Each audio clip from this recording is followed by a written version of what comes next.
I'm Mary Lowman, and this is What Really Matters. Yesterday, I attended a class at my church that powerfully reminded me of what really matters. It was a class on essential doctrines, and specifically the doctrine of the work of Jesus' atoning death on the cross. Maybe you're thinking that doctrines are either over your head or boring or just not practical stuff that touches your everyday life.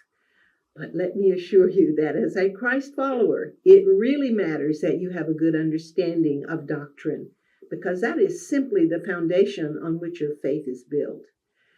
I guess I thought I knew a lot, maybe enough about this doctrine, the work Jesus did for me on the cross.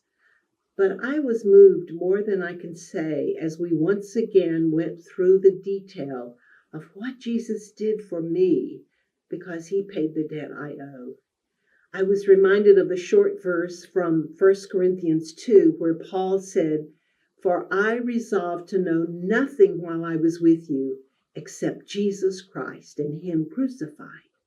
I never thought much about that statement, but when you let it sink in, you wonder what exactly was Paul trying to tell these new believers in Corinth? Is that all he needed to know, just Jesus Christ and him crucified? Is that all you and I need to really know? Well, of course, Paul gives us lots more doctrines and theology in his writings that we need to understand.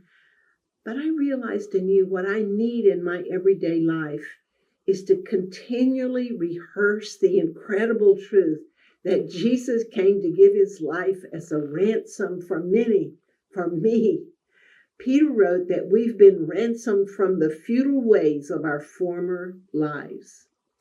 To ransom someone is to pay a price for their freedom. The price Jesus paid for my freedom was his life, his blood. And here's what sank into my head in that class, like never before, really. Jesus' death on the cross satisfied the just wrath of the Father against me because of my sins. Jesus paid the ransom to the Father so that I could be free from the penalty that I deserve. Our teacher asked, if I draw a big circle that represents the suffering Jesus endured on the cross, how much of that circle would represent his physical suffering? He reminded us that as horrible as the physical suffering was, it was a tiny dot in this large circle of suffering. The agony of becoming sin for me, not becoming a sinner, mind you, but just becoming sin, the horrendous separation from the Father that Jesus experienced on the cross, the agony of bearing the shame of the cross, all that and much more was the suffering that Jesus endured for me, and it was infinitely more than the physical suffering.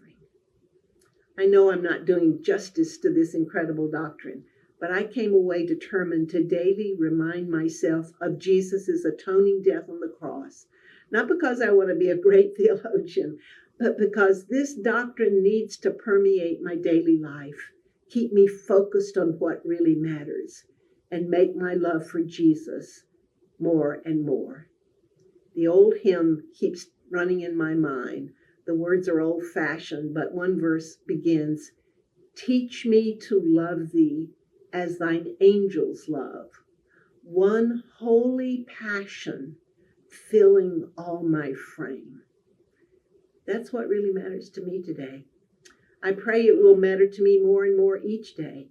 If we can just love Jesus more and more, living in the truth that he atoned for our sins once and for all on the cross, it will lift our burdens, calm our troubled souls, reduce our fears and anxiety, and keep us focused on what really matters.